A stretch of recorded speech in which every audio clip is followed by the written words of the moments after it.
నమస్తే. మన ఇంట్లో వేస్ట్ అని పడేసే వాటిని కూడా ఇంట్లోకి చాలా బాగా యూజ్ చేసుకోవచ్చు. ఆయిల్ ప్యాకెట్ కవర్ ఉంటుంది కదండి, ఆయిల్ అంతా అయిపోయిన తర్వాత ఈ కవర్ని ఇలా కట్ చేసి తడిపిన గోధుమ పిండి ముద్దను ఒక 5 నుంచి 10 నిమిషాలు ఆ కవర్లో పెట్టేసామనుకోండి, మనము చపాతీలు కానీ పూరీలు చేసుకున్నా చాలా సాఫ్ట్గా మెత్తగా పొంగుతూ వస్తాయి. ఇంట్లో ఇలాంటి సేమ్ కీస్ ఉన్నాయి అనుకోండి, ఏ కీ పెట్టి తీయాలో కన్ఫ్యూజ్ అవుతూ ఉంటాం కదా. అలాంటప్పుడు మన ఇంట్లో ఇలాంటి కలర్స్ కానీ నెయిల్ పాలిష్ ఉన్నా సరేనండి, ఇలా డిఫరెంట్ కలర్స్ని మనము ఒక్కొక్క కీకి వేసామనుకోండి, కన్ఫ్యూజ్ కాకుండా మనము టక్కున ఆ కీని గుర్తు పెట్టుకొని ఈజీగా తీయగలుగుతాం. మనము కొత్త ప్లేట్స్ కానీ కొత్త బౌల్స్ తెచ్చుకున్నప్పుడు ఇలాంటి స్టిక్కర్స్ వస్తుంది కదండి, మనము ఇలా చేతో ఎంత తీసినా కూడా సరిగా రాదు కదా. అలాంటప్పుడు మన ఇంట్లో హ్యాండ్ వాష్ లిక్విడ్ని కొద్దిగా వేసి దూదితో కానీ లేదా చేత్తో కానీ బాగా ఇలా రుద్దేసేయండి. ఇలా 30 సెకండ్స్ పాటు రుద్దేసిన తర్వాత మనము ఈ స్టిక్కర్ని ఈజీగా తీయగలుగుతాం. స్టిక్కర్ మచ్చ కూడా అస్సలకే ఉండదండి. తర్వాత మనము ఇలా పొడి క్లాత్తో క్లీన్ చేసుకున్నాం అనుకోండి, నీట్గా ఉంటుంది. నిమ్మకాయ రసాన్ని తీసేసిన తర్వాత ఈ తొక్కలను పడేస్తాం, కానీ వీటిని ఇలా చిన్న చిన్న పీసెస్గా కట్ చేసుకోవాలి. ఇలా కట్ చేసుకున్న నిమ్మ తొక్కల్లో కొన్ని వాటర్ని వేసుకున్నాక 1 టీ స్పూన్ వరకు వంట సోడా ఉంటుంది కదండి, ఆ వంట సోడాను కూడా ఈ నిమ్మకాయ దాంట్లో కలిపేసేయండి. స్పూన్తో బాగా మిక్స్ చేసుకున్నాక టీ వడపోసే జాలి ఉంటుంది కదండి, దాంతో ఈ వాటర్ అంతా కూడా సపరేట్ చేసుకోండి. ఈ నిమ్మ తొక్కల్లో కొంచెం రసం అనేది ఉంటుంది కదండి, ఇలా స్పూన్తో ప్రెస్ చేసామనుకోండి పూర్తిగా వచ్చేస్తుంది. ఇప్పుడు ఈ వాటర్ని మనము వాష్రూమ్లో వేసి క్లీన్ చేసుకున్నామనుకోండి, బ్యాడ్ స్మెల్ కానీ వాష్రూమ్ అనేది చాలా నీట్గా ఉంటుంది. ఎలాంటి కెమికల్స్ని వాడకుండా ఇలా ఇంట్లో ఉండే వాటితోటే ఈజీగా క్లీన్ చేసుకోవచ్చు. చూసారు కదండి, నేను హార్పిక్ లాంటి వాటిని అస్సలకే యూజ్ చేయనండి, కానీ వాష్రూమ్ అనేది ఎప్పుడు చూసినా కూడా చాలా నీట్గా కొత్త దానిలా కనిపిస్తుంది. సరుకులు తెచ్చుకున్నప్పుడు టీ పొడిని కానీ లేదా డ్రై ఫ్రూట్స్, ఇంట్లోకి వాడే సామాన్లు ఉంటాయి కదండి, వాటన్నిటిని మనము ఇలా ఒక డబ్బాలో వేసుకొని స్టోర్ చేసుకుంటాం. కానీ ఎక్స్పైరీ డేటు ఎప్పటి వరకు ఉందో అస్సలకే తెలియదు. అలాంటప్పుడు మనము ఎక్కడైతే ఎక్స్పైరీ డేట్ ఉందో ఆ భాగాన్ని మాత్రమే కట్ చేసుకొని ఆ డబ్బాకి అతికించుకోవటం కానీ లేదా ఆ డబ్బాలో వేసుకోవటం వలన మనం వీటిని ఎన్ని రోజుల తర్వాత వాడినా కూడా ఆ ఎక్స్పైరీ డేట్ అనేది మనకి ఈజీగా కనబడుతుంది. అప్పటి వరకు దీనిని యూజ్ చేసుకోవచ్చు. దేవుని గదిలో మనము ప్రతిరోజు ఇలాంటి దాంట్లో హారతిని ఇస్తాం కదండి, కానీ దాని కింద హారతిని ఇవ్వటం వలన అక్కడ నల్లగా జిడ్డుగా తయారవుతుంది. ఇలాంటి ప్లేస్లో మనం కొద్దిగా గోధుమ పిండిని కానీ లేదా శనగపిండిని ఏదైనా వేసి అప్పుడు ఈ హారతిని ఇచ్చామనుకోండి, కింద జిడ్డు కాకుండా ఉంటుంది. అంతేకాకుండా దీనివల్ల హారతి అనేది ఎక్కువసేపు వెలుగుతూనే ఉంటుందండి, మధ్యలో కొండెక్కుతుంది అనే భయం కూడా ఉండదు. ఇలా మనం క్లీనింగ్ చేసుకునేటప్పుడు చాలా ఈజీగా క్లీన్ చేసుకోవచ్చు. నిమ్మకాయలు ఇలా ఎక్కువగా ఉన్నప్పుడు మనము కవర్లో పెట్టి స్టోర్ చేసుకున్నాం అనుకోండి, అవి త్వరగా పండు పారిపోతాయి. ఆయిల్ కవర్ని ఇలా సీజర్తో కట్ చేసి దాంట్లో నిమ్మకాయలను వేసి ఫ్రిడ్జ్లో పెట్టేసామనుకోండి, అవి త్వరగా పండు వారకుండా ఉంటాయి. ఎక్కువ రోజులు కూడా మనము ఫ్రెష్గా స్టోర్ చేసుకోవచ్చు.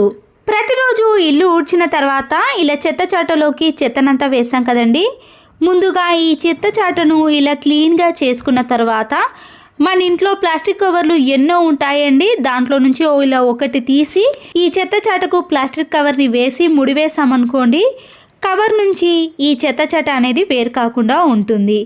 అప్పుడు మనము ప్రతిరోజు ఇల్లు ఊడ్చినప్పుడు ఇలా కవర్లోకి ఎత్తేసామనుకోండి, చెత్త చాట ఎప్పుడు చూసినా కూడా చాలా ఫ్రెష్గా ఉంటుంది. ప్రతిరోజు క్లీన్ చేయాల్సిన పని కూడా ఉండదు. ఇలాంటి కవర్ వేసినా కూడా ఎంత పల్చగా ఉన్న డస్ట్ అయినా కూడా ఇందులోకి వస్తుంది. ఇలాంటి బౌల్లో కానీ ప్రెషర్ కుక్కర్లో మనము ఎగ్స్ని ఉడికించుకున్నామనుకోండి, ఇలా నల్లగా మారిపోతుంది. ఇలా నల్లగా మారిన బౌల్లోకి కొద్దిగా సాల్టును నిమ్మకాయ రసాన్ని వేసి ఇలా బాగా రుద్దేసేయండి. ఇలా 1 నిమిషం పాటు బాగా రుద్దేసిన తర్వాత మనము గిన్నెలు తోమే సోప్తో క్లీన్ చేసుకున్నాం అనుకోండి, ఇలాంటి బౌల్స్ అనేవి మళ్ళీ ఎప్పటిలాగా నీట్గా ఉంటాయి. మనము పూలను ఇలా ఎక్కువగా తెచ్చుకున్నప్పుడు ప్లాస్టిక్ కవర్లో పెట్టి ఫ్రిడ్జ్లో పెట్టేసామనుకోండి, దాంట్లో తడి ఎక్కువగా ఉండటం వలన రెక్కలు రాలిపోవటం కానీ పువ్వులు అనేవి త్వరగా పాడవటం లాంటివి జరుగుతాయి. ఇంట్లో ఇలాంటి న్యూస్ పేపర్ ఉందనుకోండి, దాన్ని ఇలా చిన్న చిన్న పీసెస్గా కట్ చేసుకొని ఈ పూలల్లో వేసేయాలి.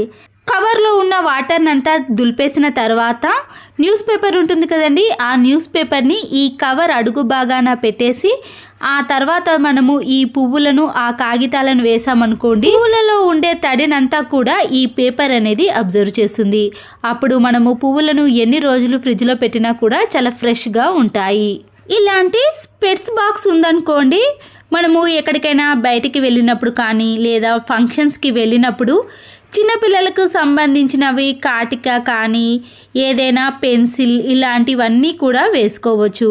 లేదా మనమే ఎక్కడికైనా బయటకి వెళ్ళినప్పుడు ఇలా చిన్న చిన్న వాటిని అన్నిటినీ కూడా స్పెట్స్ బాక్స్లో పెట్టుకున్నాం అనుకోండి, అన్నీ ఒకే దగ్గర ఉంటాయి కాబట్టి హ్యాండ్ బ్యాగ్లో వెతకాల్సిన పని ఉండదు. ఇలా ఈజీగా స్పెట్స్ బాక్స్లో పెట్టుకొని తీసుకెళ్ళవచ్చు. ఇలాంటి ఆయింట్మెంట్స్ని మనము చాలా రోజుల తర్వాత యూజ్ చేసామనుకోండి, దానికి ఉండే క్యాప్ను తీయాలంటే చాలా ఇబ్బంది పడుతూ ఉంటాం. బట్టలకు పెట్టే క్లిప్పులు ఉంటాయి కదండి, ఇలా క్యాప్కు పెట్టేసి మనము గట్టిగా తిప్పేసామనుకోండి, ఈ క్యాప్ అనేది ఈజీగా వస్తుంది. అప్పుడు మన చేతులు జారిపోకుండా ఉండటం వల్ల కూడా ఈ క్యాప్ను ఇలా వెంటనే తీయగలుగుతాం. మరొక యూస్ఫుల్ టిప్ని కూడా చూడండి. ఇలాంటి మనం సరుకులు తెచ్చుకున్నప్పుడు పెద్ద పెద్ద కవర్స్ ఉంటాయి కదండి, నేను ఇక్కడ 5 kg కవర్ని తీసుకొని పాడైపోయిన పిల్లో కవర్స్ ఉంటుంది కదండి, దాంట్లో ఈ ప్లాస్టిక్ కవర్ని పెట్టేసేయాలి. ఇప్పుడు ఈ పిల్లో కవర్ని మనము కిచెన్లో ఉండే గిన్నెలు క్లీన్ చేసే ప్లేస్లో పెట్టేసామనుకోండి, ఇలా గిన్నెలన్నిటినీ కూడా ఈ కవర్ పైన బోర్లించేసామనుకోండి, కిచెన్ ప్లాట్ఫామ్ అనేది తడిగా కాకుండా ఎప్పుడు చూసినా కూడా చాలా నీట్గా ఉంటుంది. మనము మళ్ళీ క్లాత్తో క్లీన్ చేయాల్సిన పని కూడా ఉండదు. ఇలాంటి పట్టు శారీస్ కానీ మనము వర్క్ శారీస్ ఉంటాయి కదండి, ఇలా నిలువుగా మడత పెట్టిన తర్వాత కింద కూడా 2 సార్లు ఇలా మడత పెట్టుకోవాలి. పైన ఒక మడతను మలిచి ఈ 2 మడతలను మనము పైన మలిచిన మడతలో పెట్టేసామనుకోండి, మనము బీరువాలో ఎన్ని బట్టలు పెట్టినా కూడా స్పేస్ అనేది చాలా తక్కువగా తీసుకుంటుంది. ఒకసారి తీసినప్పుడు మరొకసారి కింద పడ్డప్పుడు ఆ మడత అనేది చెరిగిపోకుండా మనము ఇలా డబుల్గా మడత పెట్టకుండా మన పనిని చాలా సులువుగా చేసుకోవచ్చు. అంతే కదండి, ఇలా మడత పెట్టిన ఈ శారీలోనే మనము బ్లౌజ్ను పెట్టికోట్ని కూడా పెట్టుకోవచ్చు. అన్నీ ఒకే దగ్గర ఉంటాయి కాబట్టి మనము ఈజీగా ఈ శారీని తీసుకొని టైంకి వేసుకోగలుగుతాం. మన ఇంట్లో ఉండే బీరువాలో కానీ కబోర్డ్లో కానీ ఇలా శారీస్ని మడత పెట్టుకున్నామనుకోండి, 100 శారీస్ని అయినా కూడా ఈజీగా ఈ బీరువాలో సర్దుకోవచ్చు. ఒకటి తీసినా కూడా మరొక శారీ అనేది కింద పడకుండా మడత చెరిగిపోకుండా ఉంటుంది. చూసారు కదండి, స్పేస్ కూడా చాలా ఎక్కువగా ఉంటుంది. ఇలా మనము ఎన్ని శారీస్ని అయినా ఈ పద్ధతిలో మడత పెట్టుకోవచ్చు. ఈ యూస్ఫుల్ వీడియో మీకు నచ్చినట్లయితే తప్పకుండా ఒక లైక్ చేసి మీ ఫ్రెండ్స్కి కానీ రిలేటివ్స్కి షేర్ చేయండి. మరో వీడియోతో మళ్ళీ కలుద్దాం. Thanks for watching.